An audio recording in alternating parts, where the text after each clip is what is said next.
कि हमारे घर एकदम पहाड़ से लगकर है और घर में पूरा गंदगी पानी सब कुछ आता है। कितनी बार हमने बनाए तो भी वो घर सही नहीं हो रहा है और हम लोग कितनी बार चाहे कि उस घर की शिफ्टिंग हमें मिल जाए।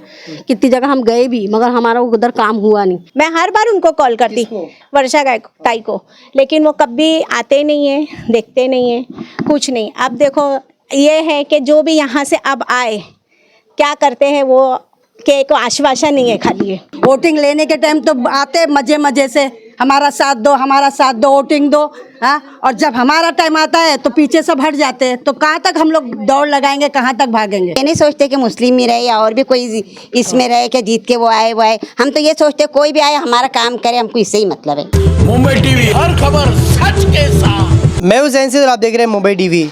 जैसे मैं आपको लगातार खबरों में दिखाता हूं किस तरीके से कुर्ला विधानसभा में जो एक विकास के दावेदारी करते हैं, कहीं ना कहीं इस पूरे बात को देखते हुए मैं लगातार हर एरिया में घूम रहा हूं। कहीं ना कहीं जो लोगों के मुद्दे हैं और लोगों की परेशानियों को सामने ला रहा हूं। इस पूरे मामले में जब यहां पर दो दावेदार, ऐसे बड़े बड़े दावेदार खड़े हैं, चाहे वो मंगेश कुडालकर हो या प्रवीणा मोरेस्कर हो। अब साथ साथ में इस पूरे दावेदारी में जो आसमा शेख हैं MIM पार्टी से, वो भी इस क्षेत्र में के पूरे महज एक मुस्लिम जो उम्मीदवार है इस पूरे क्षेत्र में। अब देखना ये रहेगा कि इस क्षेत्र में किस तरीके से वे वोट पाने का काम करती है और किस तरीके से विकास पाने का काम करती है। बहरहाल इस पूरे मामले को देखते हुए पिछले 10 सालों में किस तरीके से विकास किया गया है, यहाँ के लोग हमारे साथ में मौजूद, उनसे जानते हैं कि किस तरीके का यहाँ का विकास हुआ है। क्या नाम है आपका? मेरा नाम गौसिया है। आप 4 साल हो गए ये बिल्डिंग टूट के, हम इधर उधर से भटक रहे। अभी तो हम फिलहाल आधी टूटी हुई बिल्डिंग में हमारा पूरा सामान है। हमारे पास में पैसा भी नहीं है कि हम कहीं भाड़े से घर ले या कहीं डिपॉजिट से घर ले। और हमको यही है कि हमको कहीं ना कहीं इसकी शिफ्टिंग मिले, चाहे ये इलेक्शन में चुन के आने वाले करे या कोई भी करे, हमारी इतनी मदद करे। अच्छा, कितने साल से रहते हैं? हम यहाँ पे 10-12 साल से रहते हैं। खुद का घर है आपका? हाँ, खुद का घर है। अच्छा, क्या लगता है आपको जो इस पूरे क्षेत्र में दावेदार खड़े हुए मंगेश कुडालकर हैं, प्रवीणा मोरेस्कर हैं और MIM से आसमा शेख है, आप एक महिला हैं और एक मुस्लिम महिला इस क्षेत्र से खड़ी है MIM पार्टी से, तो क्या लगता है आपको कितना अहम है एक मुस्लिम महिला को जिताना? ऐसे तो सबको जिताना है कि हम ऐसा ये नहीं सोचते कि मुस्लिम ही रहे या और भी कोई इसमें रहे कि जीत के वो आए। हम तो ये सोचते कोई भी आए हमारा काम करे, हमको इससे ही मतलब है। जब मैंने मंगेश कुडालकर से बात किया था, उन्होंने क्या कहा था, घर के बदले हम घर देंगे। हालांकि उन्होंने टाइम नहीं दिया, क्या भरोसा है? इंशाल्लाह वो भी हो जाएंगे। अगर से वो दिल पे लिए तो हो जाएगा। अगर वो चाहते हैं कि हमारी मजबूरी है, हम बहुत परेशान हैं, हम बच्चे इधर उधर लेट के भटक रहे, अगर उनको दिल में अगर से हो सका कि कई मदद हमारे लिए आगे बढ़ के कुछ काम करे, हो सका हो जाएगा। अच्छा, तो आप लोग की पहली पसंद कौन नेता है? मतलब किसको आप लोग? तो सब नहीं मालूम मेरे को, मैं पहली बार ही लोग को जानते नहीं क्योंकि आते नहीं कभी नहीं जानती। बहुत मजबूरी में हम आके ये यहाँ तक पे खड़े। हम अभी तक में मालूम नहीं कौन नेता कैसा काम करते, कुछ ये तो मालूम नहीं। मजबूरी से हम बोले कोई भी आए ये हमारा इतना हमारी मदद करे और हमारा काम करे। क्या नाम है आपका? क्या नाम है? आप बात करोगे? बोलो। शहनाज इब्राहिम कुरैशी। कब से रहते हो? 20 साल से। क्या आप लोग की समस्या क्या है? समस्या ये है कि हमारे घर एकदम पहाड़ से लगकर है और घर में पूरा गंदगी पानी सब कुछ आता है। कितनी बार हमने बनाए तो भी वो घर सही नहीं हो रहा है और हम लोग कितनी बार चाहे कि उस घर की शिफ्टिंग हमें मिल जाए। कितनी जगह हम गए भी मगर हमारा उधर काम हुआ नहीं। अभी हम लोग चाहते जो भी नेता जो भी कोई भी इधर से उठकर आए ना तो वो हमारा काम करके दे, हमको एक घर के बदले शिफ्टिंग दे। क्योंकि हमारे छोटे छोटे बच्चे हैं, रात भर हम लोग को बारिश के टाइम हम जागना पड़ता है बच्चों को लेकर। तो आप लोग किस मुद्दे पर इस बार वोटिंग करने वाले, किस मुद्दे पे आप लोग वोट देंगे? हम लोग की एक ही समस्या है कि हमको शिफ्टिंग चाहिए उसके, हाँ शिफ्टिंग के लिए। आप वोटिंग मतलब शिफ्टिंग के मुद्दे पे ही वोटिंग देंगे आप लोग? जो आप लोग को शिफ्टिंग कराएगा आप उन्हें यही करेंगे, कोई अच्छा नेता हमारे एरिया में आए और हमको हमारा काम करके दे। अच्छा, जो मंगेश कुडालकर हैं यहाँ के विधायक हैं, वो 10 सालों से उन्होंने बीच में एक मीटिंग बैठाई थी। कलेक्टर थे, माडा के ऑफिसर थे, BMC के थे। तो उनका ये कह रहा है, मेरे इंटरव्यू उन्होंने ये कहा है कि BMC के ऑफिसर से बात हो चुकी है। उन्होंने ये कहा सर्वे करके घर के बदले घर दिया जाएगा। कितना विश्वास है इस बात पे? जब वो आएंगे करेंगे तो पता चलेगा, मगर जब भी तो इतना बोलने पर भी कोई नेता यहाँ कुछ करके अभी तक नहीं दिया है। कितने भी आए और गए मगर किसी ने अभी तक कोई मुद्दा नहीं उठाया, ना किसी ने हमारे काम आया। अच्छा, क्या नाम है आपका? रुखसाना। जी, कब से रहते हैं? यहाँ 30 साल से रह रहे हैं। हाँ बोलिए। 30 साल से रह रहे हैं। अभी 5 साल से हम लोग इतने परेशान हैं और एक तो हमारे यहाँ कोई कमाने वाला नहीं, धमाने वाला नहीं। कहाँ से हम भाड़े भरेंगे? 12-12 हज़ार, 15-15 हज़ार कब तक भाड़े भरेंगे? वोटिंग लेने के टाइम तो आते मजे मजे से, हमारा साथ दो, हमारा साथ दो, वोटिंग दो। हाँ, और जब हमारा टाइम आता है तो पीछे सब हट जाते हैं। तो कहाँ तक हम लोग दौड़ लगाएंगे, कहाँ तक भागेंगे?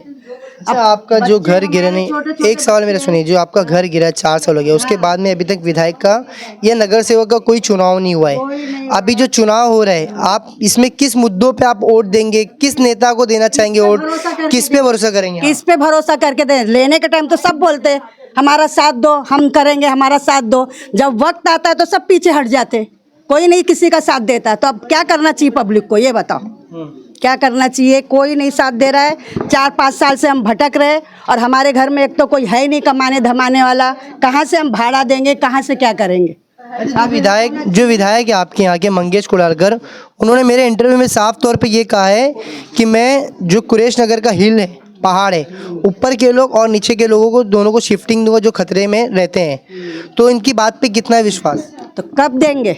4 साल तो हो गया, 5वां कह रहे हैं कि सारी बातचीत हो चुकी है, चुनाव आ गया, इसके लिए अटकलें लग चुकी है, चुनाव के बाद ये काम एकदम मस्के की तरह हो जाएगा, ऐसा कह रहे हो? क्या अगर अभी अच्छा है, सुनने में तो बहुत अच्छा लग रहा है। अगर दे देंगे साथ हमारा तो अच्छी बात है। हाँ, तो वो भरोसे पे इंसान वोट भी दे। अब वो लेने के टाइम वोट तो सब बड़ी बड़ी बातें करते हैं, हम ये कर देंगे, हम वो करेंगे, हम वो करेंगे। जब वक्त आता है तो सब पहचानने से इनकार कर देते हैं। जाएगी पब्लिक तो उसको भगा देते हैं। कितनी पब्लिक नहीं चाहिए जगह पे, तो क्या करना चाहिए? अच्छा, आप इस इलाके में आपने कहा 30 साल से रहते हो, तो क्या इस इलाके में महिलाओं की समस्या क्या है जिस पे नेताओं को काम करना चाहिए? क्या समस्या है? क्या समस्या है, क्या मतलब प्रॉब्लम क्या है? महिलाओं को यहाँ पर सुरक्षा का कुछ प्रॉब्लम है? कुछ नहीं है, अस्पताल का प्रॉब्लम है? कुछ भी नहीं है इधर पे। यहाँ पे कुछ नहीं है, प्रॉब्लम नहीं आप लोगों को कुछ? बहुत प्रॉब्लम है, लेकिन क्या कर सकते प्रॉब्लम है हैं? वही? यहाँ पे हर बात की तकलीफ है, लेकिन मजबूरी से रह रहे ले, क्योंकि बाहर फिर हर बात की है। इधर पानी का है, हर बात का टेंशन इधर है। अस्पताल का है? अस्पताल भी बड़े बाबा में भागना पड़ता है। यहाँ ना टैक्सी मिलती जल्दी, टैक्सी का ना कुछ है। हाँ, फिर एम्बुलेंस नहीं मिलती? नहीं मिलता जल्दी, वही तो निकलना पड़ता लेके जाए तक, जब तक रास्ते में दम निकल जाए चलेगा। ऐसा हुआ भी नहीं यहाँ पर कि एक प्रेग्नेंट महिला को ले जा रहे थे रास्ते में? होता है ऐसा। हाँ, फिर वही तो बहुत परेशान है यहाँ पे। कुछ हम लोग की हेल्प करो। महिलाओं की सुरक्षा को देखते हुए क्या कहना आपका? ये एरिया महिलाओं की कितना सुरक्षित है इस एरिया में? क्या सुरक्षित है? कुछ भी नहीं है यहाँ पे, कुछ भी नहीं है, लेकिन मजबूरी पे रह रहे हैं। अभी हम लोग को शिफ्टिंग दे देंगे तो अच्छी बात है। हम लोग बहुत परेशान है, शिफ्टिंग दो। कितना टोटल, क्या नाम है आपका क्या नाम है? मेरा नाम रईसा कुरैशी है और इसके पहले भी मैं कई बार न्यूज़ में आ चुकी हूँ, लेकिन जहाँ हमारा मुद्दा ठहरा हुआ था वहीं पर है अभी भी। अच्छा, विश्वास क्या है अभी? क्योंकि देखिए 4 साल हो गए हैं लगभग, अभी तक एक भी चुनाव नहीं हुआ, नगर सेवक का चुनाव नहीं हुआ, विधायकी का चुनाव नहीं हुआ, एमपी का चुनाव हो गया था, वो तो आए नहीं आज तक के। वो आएंगे भी नहीं। नहीं, और मैंने इसके पहले भी कॉल करी थी, कॉल उठाए, लेकिन कोई। हाँ, मैं हर बार उनको कॉल करती, वर्षा ताई को, लेकिन वो कभी आते नहीं है, देखते नहीं है, कुछ नहीं। अब देखो ये है कि जो भी यहाँ से अब आए क्या करते हैं वो, कि को आश्वासन नहीं है खाली है। तो क्या लगता है आप लोगों का, ये जो पूरा मुद्दा है उसका समाधान कौन निकाल पाएगा, उसका हल कौन निकालेगा? अब तक के तो कोई भी नहीं निकाला, आगे कभी मालूम नहीं अभी क्या हो सकता है। और जस्ट मैं अभी घर शिफ्ट करी हूँ। आचार संहिता लगने से पहले भी मैं मंगेश सर की ऑफिस जाकर आई हूँ। मैं ये बोली मेरा घर खाली होने वाला है, क्योंकि मैं रेंट भाड़े पे थी, वो मेरा घर खाली करवाए। तो बोले हाँ, हम लोग की सब बातचीत चल रही है, क्योंकि जॉइंट मीटिंग भी हो चुकी है, आपको वो भी पता है, जॉइंट मीटिंग हो चुकी है। हम देखते हैं क्या होता है। फिर दूसरे तीसरे दिन फिर मैं कॉल करी तो बोले अभी तो आचार संहिता लग गया। तो वो तो सही बात है। मेरे इंटरव्यू में भी यही कहा है कि घर के बदले वो घर देंगे सबको, वो वादा किए। 10 साल हो गए, 10 साल से थे ना, काम तो वही है, देख लो आप नजर उठा के। मैं तो भाड़े पे ही हूँ अभी। उनका ये वादा क्या लगता है आपको? अब क्या बताऊँ। अच्छा, एक सवाल ये है मेरा, मुस्लिम महिला है सब, तो जिस तरीके से रामगिरी महाराज जो कि मुस्लिम समुदाय के ऊपर एक आप सल्लल्लाहु अलैहि वसल्लम के ऊपर एक बहुत अभद्र टिप्पणी करता है, उसके बाद में जिस पार्टी में मंगेश कुडालकर है उसी के मुख्यमंत्री, इस राज्य के मुख्यमंत्री एकनाथ शिंदे, वे कहते हैं कि रामगिरी महाराज का बाल तक बाका नहीं हो पाएगा इस क्षेत्र में। तो क्या आप इस तरीके के जो धर्म के मुद्दे हैं उसको देखते हुए भी वोट देंगे? नहीं, हमारे आप हुजूर से ज़्यादा बढ़ के तो हमारे लिए कोई भी नहीं है। तो उनके खिलाफ उनके शान के खिलाफ तो हम कुछ भी नहीं सुन सकते, तो वोट का तो सवाल ही नहीं उठता ना। अच्छा, तो जो इस क्षेत्र में इसका मतलब ये थोड़ी है कि अगर इसके पहले भी हम लोग जिसके पास गए तो बोले हमको यहाँ से वोट नहीं मिलता, इस एरिया से वोट नहीं, हमको हमारे एरिया से मिला है, मुस्लिम वोट नहीं मिलता है, हम ये एरिया से हमको वोट नहीं मिला। मुस्लिम वोट कैसे मिलेगा जब ऐसी कई पार्टियां खड़ी करें? मुस्लिम वोट तो खुद बढ़ जाता है। हाँ, तो अभी वो लोग यही बोलते हैं हम लोग को, तो लेकिन मुस्लिम भी जो जीत के आते वो भी हमारे लिए तो खड़े होना चाहिए ना, होना चाहिए उनको भी। तो इसके पहले भी कई लोग जीत कर आए, लेकिन वो लोग ने भी तो कुछ नहीं करे। जो एमआईएम पार्टी की उम्मीदवार खड़ी है आसमा शेख, तो क्या उनके ऊपर भरोसा है आपको? क्योंकि देखिए उनकी तरफ से एक रैली निकाली, इम्तियाज जलील की तरफ से एक रैली लाई गई थी, जो कि तकरीबन 20,000 गाड़ियां थी उस रैली में। नहीं, मैंने तो नहीं देखी, मैं नहीं देखी रैली, लेकिन अगर कोई भी जीत कर आए, वोट देना तो वो हमारा हक है। हम ये नहीं बोल सकते हम किसको देंगे किसको नहीं देंगे। मैं न्यूज़ में भी नहीं बोल सकती, क्योंकि मैं अपने घर में भी नहीं बताती हूँ कि मैं वोट किसको दूंगी। और रह गई हमारे हुजूर की शान के खिलाफ जो बात करे, उसको तो हम पसंद ही नहीं करेंगे। वोट देना हमारा हक है, हम वोट देंगे जिसको भी देना होए। तो बहरहाल इस पूरे मामले को देखते हुए तो यहाँ पर कुछ ऐसे नौजवान भी मौजूद हैं, उनसे भी जानना चाहिए। क्या नाम है तुम्हारा? मेरा मौला अली। मौला अली भाई, किधर रहते हो? मैं ऊपर पहले कितने साल से रहते हो यहाँ? हालांकि ये प्रॉपर्टी को 20 साल हो गए और मेरे को रहने को भी 3 साल पहले गए। 3 साल पहले गए। मैं मुंबई टीवी और QN टीवी की चैनल के माध्यम से एक बात लोगों से पहुँचाऊँगा, कहना चाहूँगा कि आज यहाँ पे 78-75 के ऊपर फ्लैट्स है, ठीक है? क्या 75 लोग ये इंसान नहीं है? आज मंगेश कुलानकर हो या कोई भी यहाँ का MP MLA हो या कोई भी, अगर उनके घर का एक नल का पानी बंद हो जाए, क्या वो 4 साल वेट कर सकते हैं? प्रैक्टिकली अगर उनके घर का पानी बंद हो जाए, क्या वो 4 साल रुकेंगे? ये 18 जुलाई 2021 को पहाड़ गिरा या 75 फ्लैट ऊपर फ्लैट है, ये जब से आज तक बिल्डिंग बनी है 75 अगर सिर्फ फ्लैट है तो उसका कैलकुलेशन भी किया जाए तो 500 लोग यहाँ रहते। तो ये 500 लोगों की कोई ज़िंदगी नहीं है। ये कब तक? आज जाओ कलेक्टर के पास जाओ तो मैंने BMC का ऑर्डर दिया और BMC को जाके बोलो तो कहते हैं कि मैं तहसीलदार को बोला हूँ। तहसीलदार को पूछा जाए तो वो कहता है मैंने MMRDA को कहा। तो ये किस तरह कब तक ये मसला चलता रहेगा? अच्छा, मतलब इस क्षेत्र के नौजवान जो कुरैश नगर हिल के आसपास रहते हैं वो किन मुद्दों पे वोट देंगे? ये इस मुद्दे पे अगर देखा जाए, अगर नौजवान की बात की जाए तो वो एजुकेशन पे हो तो बेहतर है। आज के जो भी आपने कहा आसिम हो या मंगेश कुलानकर हो, ये कोई भी हो, यहाँ पे आज वोट सिर्फ और सिर्फ धर्म के नाम पे मांगा जा रहा है। कुरैश नगर हो या चुन्नावट्टी हो, साइन हो, जितने भी आज के पॉलिटिशियन है वो सिर्फ और सिर्फ धर्म के नाम पे वोट मांग रहे। लेकिन कोई ये नहीं कह रहा है कि हमने अपने एरिया में काम किया हुआ है, या अगर किया होता तो आज ये 4 साल से पड़ा है। प्रैक्टिकली आप सोचिए कि 4 साल कितना बड़ा वक्त है ये। अगर छोटा वक्त होता तो इस बारे में सोचा जाता, चलो भाई 2 दिन हुआ है, 15 दिन हुआ है, 20 दिन इंसान एडजस्ट करे। ये आम जनता कब तक ऐसे शांत बैठेगी? कब तक इन मसलों पे बात नहीं उठेगी? क्या मांग है आपकी? हमारी कुछ नहीं। अगर इसका जो भी गवर्नमेंट के रूल के संविधान के हिसाब से जो भी अगर शिफ्टिंग हमारे ऊपर बैठती है तो हमें शिफ्टिंग दे, या हमारा क्या बोलते हैं डेमोलेशन है तो डेमोलेशन को पूरा करके दे, या कोई भी चीज़ का होता है तो बेहतर करे। जो भी कानून इंडियन पिनल कोड के उस हिसाब से बैठता है हमें वो चीज़ करके दे जहाँ आपको सही लगे, लेकिन करके तो दे। हम कब तक बेघर बैठे रहे? क्या हम इंसान नहीं है? हम क्या जानवर है? हम कब तक ऐसे बैठे रहेंगे? कितने लोग छोटे बड़े ज़हीब नौजवान छोटे बच्चे, कब तक लोग गरीब 15,000 कमाते हैं, 8,000 रुपये भाड़ा भरते तो घर कैसे चलेगा? तो इस मुद्दे पे हम चाहेंगे कि जो भी है आने वाली जो भी पार्टी आती है, जो भी MLA MP या जो भी आते हैं, आई थिंक MLA आएंगे, मंगेश कुलानकर हो या MIM की जो आसिम शेख है, आसमा शेख हो, जो भी है, अगर वो भी आए, जो भी है, हमें बस हमारा जो मसला है उसको सॉल्व करके दे। बस इससे ज़्यादा हमारी कोई डिमांड यहाँ नहीं है कि हमें ऐसा चाहिए वैसा चाहिए। लेकिन बस जो ये मसला चल रहा है 4 साल से है, इस मुद्दे पे बात की जाए।